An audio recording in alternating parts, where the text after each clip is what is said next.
7 से मल्टीप्लाई होकर 21 हो गया, कितना से 3 से, 7 से 3 में मल्टीप्लाई हुआ तभी तो 21 हुआ है, तो नीचे भी हम 3 में मल्टीप्लाई कर देंगे तो 24 हो जाएगा। ये फ्रैक्शन का 4th लेक्चर है, इसमें आज हम इक्विवेलेंट फ्रैक्शन के बारे में पढ़ेंगे और उस पर कुछ इंपॉर्टेंट क्वेश्चन भी करेंगे।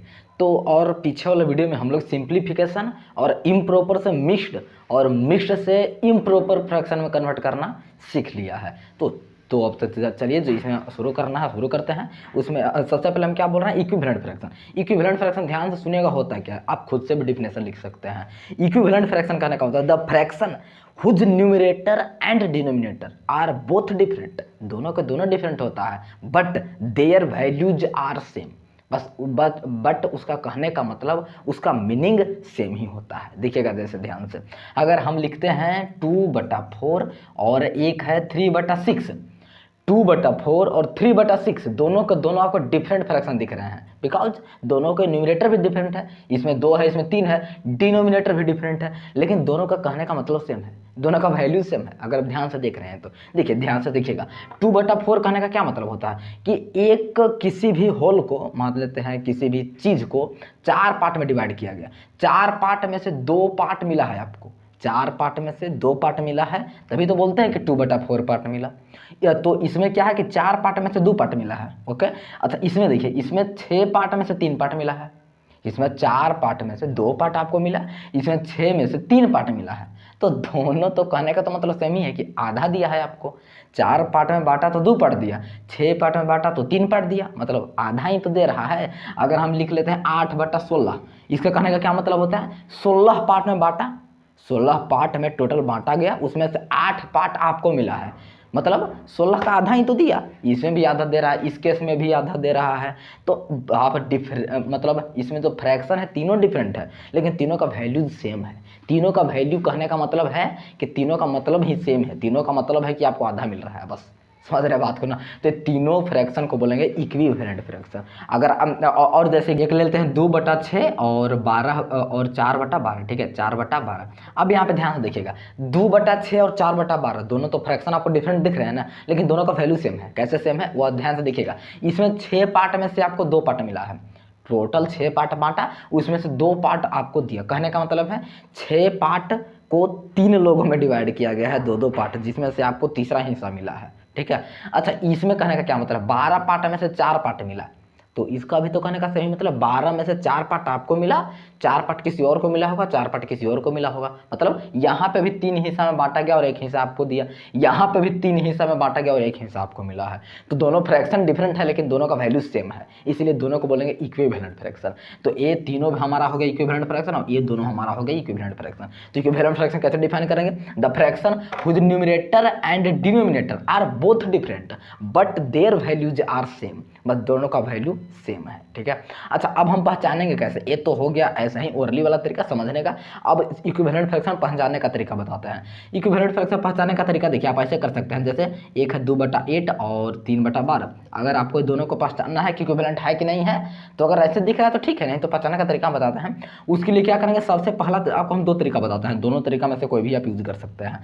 सबसे फर्स्ट तरीका, पहले दोनों को सिंप्लीफाई कीजिए, जो हम पीछे वाले लेक्चर में पढ़े थे, तो दोनों को सिंप्लीफाई कीजिए, मतलब कि तोड़ फोड़ करके छोटा रूप में ला देना है। अगर दोनों का सिंपलेस्ट फॉर्म सेम आया तो समझिए कि वो है इक्विवेलेंट फ्रैक्शन। जैसे अगर ये इसको काटेंगे तो ये डायरेक्ट कटेगा 4 बार में, ये भी कटेगा 4 बार में, मतलब इसका सिंपलेस्ट फॉर्म है 1/4, इसका सिंपलेस्ट फॉर्म है 1/4। देख रहे हैं, दोनों का सिंपलेस्ट फॉर्म सेम आया मतलब इक्विवेलेंट फ्रैक्शन है। अगर सेम नहीं आता तो इक्विवेलेंट फ्रैक्शन नहीं है। या तो दूसरा तरीका है कि क्रॉस मल्टीप्लाई करके, जैसे यहाँ पे है ना, तो इसको क्रॉस मल्टीप्लाई भी करके देख सकते हैं, जैसे 6 में 4 से 24 और यहाँ 2 से 12 में 24, दोनों तरफ से अगर सेम आ जाए तो इक्विवेलेंट फ्रैक्शन है। तो 2 तरीका है, पहला तरीका सिंपलेस्ट फॉर्म में करके देखिए, अगर सेम आता है तो इक्विवेलेंट फ्रैक्शन है।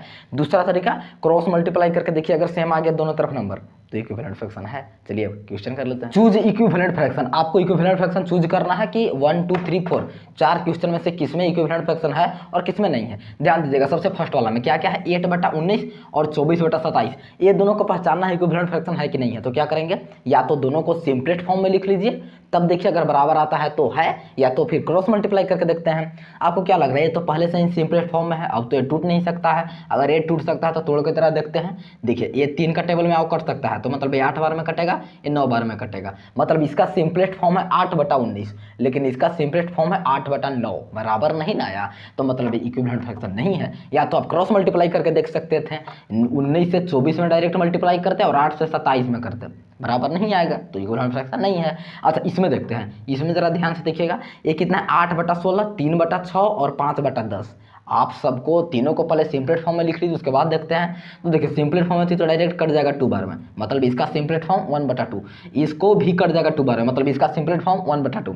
ये भी कट जाएगा 2 बार में, मतलब इसका सिंपलेट फॉर्म 1/2। तो तीनों का सिंपलेट फॉर्म तो 1/2 ही आ रहा है, मतलब ये भी इक्विवेलेंट फ्रैक्शन होगा। अगर आपको क्रॉस मल्टीप्लिकेशन से देखना है तो आप ऐसे कर सकते हैं, पर पहले ये दोनों को देखिए।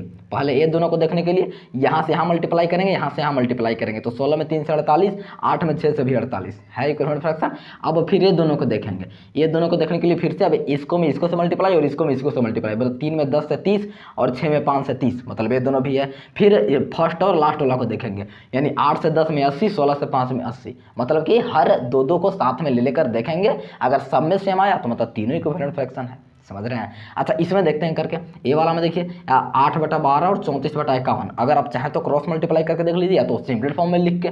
तो सिंपलेट फॉर्म में लिखेंगे तो देखिए एक कट जाएगा 4 का टेबल में 2 बार में, और ये 3 बार में कटेगा ना 2/3, ठीक है। अच्छा ये कितना का टेबल है, ये 17 का टेबल में कटेगा, 17 दूनी 34 और 17 तिया 51, समझ रहे हैं ना। मतलब इसका सिंपलेट फॉर्म 2/3, इसका भी सिंपलेट फॉर्म 2/3, मतलब ये भी इक्विवेलेंट फ्रैक्शन होगा, समझ रहे हैं। अच्छा इसको जरा करके देखते हैं, ये है 10/25 और 2/7। तो ये तो पहले से सिंपल फॉर्म में है 2/7, और तो टूट नहीं सकता है इसको। हाँ ये टूट सकता है 5 का टेबल में 2 बार में 5 बार में, मतलब इसका सिंपल फॉर्म है 2/7 और इसका 2/7, इसका सिंपल फॉर्म 2/5, इसका 2/7, मतलब इक्विवेलेंट फ्रैक्शन नहीं होगा। या तो क्रॉस मल्टीप्लाई करके देखते हैं तो 50 और यहाँ से 70 बराबर नहीं आया ना, तो नहीं होगा। तो इक्विवेलेंट फ्रैक्शन देखने का मात्र यही तरीका है कि आप या तो सिंपल फॉर्म में लिख करके देखिए बराबर आता है तो है, या तो फिर क्रॉस मल्टीप्लाई करके। अब चलिए सिंपल अब इक्विवेलेंट फ्रैक्शन निकालना सीखते हैं। अब देखते हैं कि इक्विवेलेंट फ्रैक्शन लिखते कैसे हैं, तो ध्यान से देखिएगा। जैसे यहाँ पे 24/30 है, इसका इक्विवेलेंट फ्रैक्शन से लिखना है। कितना लिखना है वो सब आपको क्वेश्चन में गिवन रहेगा। अभी हम समझ रहे हैं कि आखिर लिखते कैसे हैं। तो देखिए इक्विवेलेंट फ्रैक्शन हम 2 विधि से लिख सकते हैं, या तो यूजिंग मल्टीप्लिकेशन या तो यूजिंग डिवीजन। मतलब या तो कुछ मल्टीप्लाई करके इक्विवेलेंट फ्रैक्शन बना सकते हैं, या तो कुछ से डिवाइड करके इक्विवेलेंट फ्रैक्शन बना सकते हैं। जैसे ध्यान दीजिएगा 24/30 का अगर इक्विवेलेंट फ्रैक्शन लिखना है तो आप मल्टीप्लाई कुछ कर दीजिए दोनों में, हाँ लेकिन सेम ही मल्टीप्लाई करना है। अगर ऊपर 2 से करते हैं तो नीचे भी 2 से करना पड़ेगा, ऊपर 4 से करते हैं तो नीचे भी 4 से करना पड़ेगा। जैसे अगर 2 से मल्टीप्लाई करते हैं तो ऊपर 48 हो जाएगा और नीचे 60 हो जाएगा, तो ये बन गया इसका इक्विवेलेंट फ्रैक्शन, ठीक है। अगर और लिखना है इक्विवेलेंट फ्रैक्शन तो अब की बार 3 से मल्टीप्लाई कर देंगे, तो 3 से ऊपर करेंगे तो 3 से नीचे भी करना पड़ेगा, मतलब ऊपर 72 और नीचे आ जाएगा 90, समझ रहे हैं। अगर और लिखना है इक्विवेलेंट फ्रैक्शन तो अब की बार 5 से 6 से 7 से कितना से भी आप मल्टीप्लाई कर सकते हैं। बस ध्यान दीजिएगा कि दोनों में सेम से ही करना है। अगर ऊपर 6 से करते हैं तो नीचे भी 6 से करना पड़ेगा, तो ऊपर आ जाएगा 6 से करते हैं 144, नीचे 6 से करते हैं आ जाएगा 180। तो इस तरह से आप इक्विवेलेंट फ्रैक्शन लिख सकते हैं, जितना बोलेगा उतना लिखते जाएंगे, मल्टीप्लाई केवल करते जाएंगे। अच्छा अब डिवीजन से भी लिखा जाता है। अगर आप डिवीजन मेथड से लिखना चाहते हैं तो डिवाइड करके देखिए, मतलब इस बार कुछ मल्टीप्लाई करके लिख रहे थे तो अब की बार कुछ से डिवाइड करके लिखेंगे, मतलब डिवीजन मेथड से। तो डिवीजन के लिए क्या करेंगे, दोनों में सेम से ही डिवाइड करना है। जैसे इसमें दोनों में सेम से मल्टीप्लाई किए थे तो अब की बार दोनों में सेम से डिवाइड करना है। लेकिन डिवाइड करते समय थोड़ा तो ध्यान देना पड़ेगा ना, क्योंकि मल्टीप्लाई तो जो मन सो से मल्टीप्लाई कर देते थे कुछ ना कुछ आ जाता था, लेकिन डिवाइड करते समय ध्यान देना होता है किससे डिवाइड करें ताकि दोनों कट जाए। अब आप दोनों को 5 से तो डिवाइड नहीं कर सकते हैं, क्योंकि 5 से ही तो कट जाएगा 6 बार में, लेकिन ऊपर वाला नहीं कटेगा ना। तो आपको डिवाइड करते समय थोड़ा सा ध्यान देना होता है कि कुछ बढ़िया नंबर से डिवाइड करें ताकि दोनों कट जाए। जैसे अगर 2 से डिवाइड करते हैं तो ऊपर 12 आ जाएगा और नीचे 15 आ जाएगा, बिल्कुल सही है ना। अच्छा अगर 3 से डिवाइड करते हैं तो ऊपर 8 आ जाएगा और नीचे 10 आ जाएगा, ये भी इक्विवेलेंट फ्रैक्शन हो गया। 4 से डिवाइड करते हैं तो ऊपर 6 आ जाएगा और नीचे तो 4 से डिवाइड होएगा ही नहीं, मतलब आप 4 से डिवाइड मत कीजिए, समझ रहे हैं बात को ना। तो ऐसा नंबर से डिवाइड कीजिएगा जिससे कटे, समझ रहे हैं। अच्छा 6 से डिवाइड कर सकते हैं, ऊपर 4 बार में कटेगा और नीचे 5 बार में कटेगा। तो इस तरह से आप मल्टीप्लिकेशन से भी इक्विवेलेंट फ्रैक्शन बना सकते हैं या तो डिवीजन मेथड से भी आप इक्विवेलेंट फ्रैक्शन बना सकते हैं। आपको क्वेश्चन में गिवन रहेगा कि कौन सा मेथड का यूज करना है। अगर नहीं रहेगा गिवन तो दोनों में से किसी के भी प्रयोग कर लीजिएगा। तो चलिए अब क्वेश्चन कर लेते हैं। Right 3 equivalent fractions of 4/7 and 80/32। 4/7 और 80/32 का 3 इक्विवेलेंट फ्रैक्शन लिखना है। तो चलिए लिखते हैं। देखिए 4/7 का, तो 4/7 का इक्विवेलेंट फ्रैक्शन लिखना है। यहाँ पे नहीं बोला है कि मल्टीप्लिकेशन से कि डिवीजन से, तो हम दोनों में से किसी से भी कर सकते हैं। अब ध्यान दीजिएगा, इसमें आप डिवीजन से तो नहीं कर सकते हैं क्योंकि 4 और 7 को अब क्या ही डिवाइड कीजिएगा, ये तो पहले से ही छोटा फॉर्म में है, तो मल्टीप्लिकेशन ही करना पड़ेगा आपको। तो चलिए करते हैं। पहले आप 2 से मल्टीप्लाई कीजिए दोनों में, तो 8/14 हो जाएगा, तो एक इक्विवेलेंट फ्रैक्शन आ गया। फिर 3 से मल्टीप्लाई कर दीजिए दोनों में, तो 12/21 आ जाएगा। फिर 4 से मल्टीप्लाई कर दीजिए तो 16/28 आ जाएगा। हो गया 3 ना। अब 2, 3, 4 ऐसे क्रम से ही नहीं करना है। आप चाहें तो डायरेक्ट 6 से भी कर सकते हैं, आप चाहें तो डायरेक्ट 20 से भी कर सकते हैं मल्टीप्लाई, लेकिन हाँ दोनों में सेम ही से कीजिएगा। ठीक है, हो गया 3 इक्विवेलेंट फ्रैक्शन आ गए। अच्छा अब 80/32 का लिखना था, तो 80/32 का इसमें भी आप चाहें तो मल्टीप्लिकेशन का यूज कर सकते हैं या तो डिवीजन का। तो यहाँ पे शायद डिवीजन भी हो सकता है, तो चलिए डिवीजन से भी थोड़ा करते हैं। अगर 2 से डिवाइड करते हैं तो ऊपर 40 नीचे 16 आ जाएगा। अगर 3 से डिवाइड नहीं हो सकता है, 4 से करेंगे तो ऊपर 20 और नीचे 8 आ जाएगा। ठीक है, अगर 8 से करते हैं तो ऊपर 10 और नीचे 4 आ जाएगा। इस तरह से आप चाहें तो डिवीजन से भी कर सकते हैं या तो आप मल्टीप्लिकेशन से भी कर सकते थे, दोनों में 2, 2, 3, 3 ऐसे मल्टीप्लाई करके। ठीक है, तो इस तरह से इक्विवेलेंट फ्रैक्शन आप लिख सकते हैं। अब चलिए इसको बॉक्स वाला थोड़ा सा कर लेते हैं।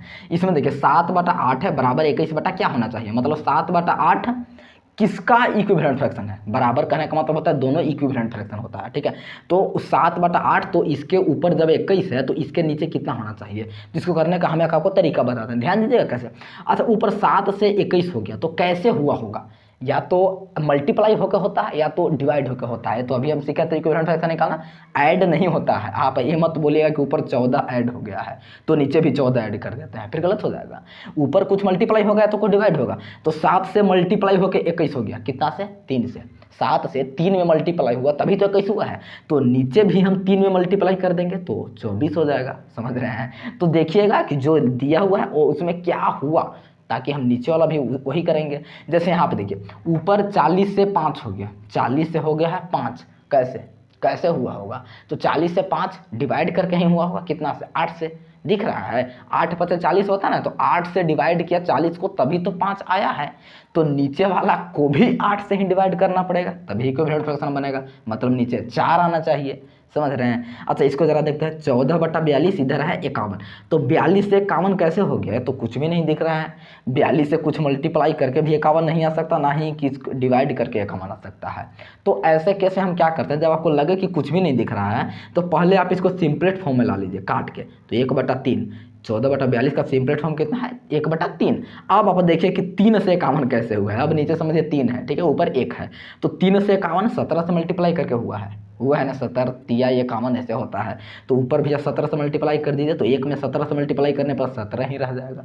तो अगर आपको नहीं दिखा डायरेक्ट तो पहले उसको सिंपलेट फॉर्म में तोड़ लीजिए, उसके बाद वही प्रोसेस अपनाइए। यहाँ पे देखते हैं, यहाँ पे भी पहले ये दोनों को देखिए। तो ये दोनों को देखने के लिए क्या करेंगे, ऊपर देखेंगे 15 से 45 कैसे हो गया, 3 से मल्टीप्लाई किया है, तो नीचे भी हम 3 से मल्टीप्लाई कर देंगे तो 24 हो जाएगा। उसी तरह ए वाला में, तो ए वाला में अब आप ए दोनों को भी देख सकते हैं या तो अब ए दोनों को भी देख सकते हैं, क्योंकि अब ये वाला भी तो मिल ही गया है। चलिए खैर छोटा वाला सही देखने में अच्छा रहता है।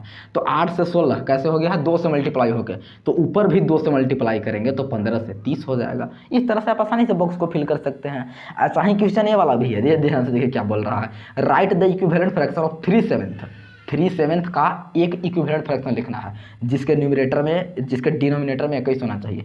3/7 क्या होता है 3/7, इसी को तो 3/7 बोलते हैं। तो इसका एक इक्विवेलेंट फ्रैक्शन लिखना है ताकि डिनोमिनेटर 21 हो जाए। डिनोमिनेटर फिक्स है कि जो आप इक्विवेलेंट फ्रैक्शन लिखने वाले हैं उसका डिनोमिनेटर 21 होना चाहिए, तो ऊपर कितना आना चाहिए। ये तो वैसा ही क्वेश्चन बन गया, डिनोमिनेटर फिक्स है 21 होगा।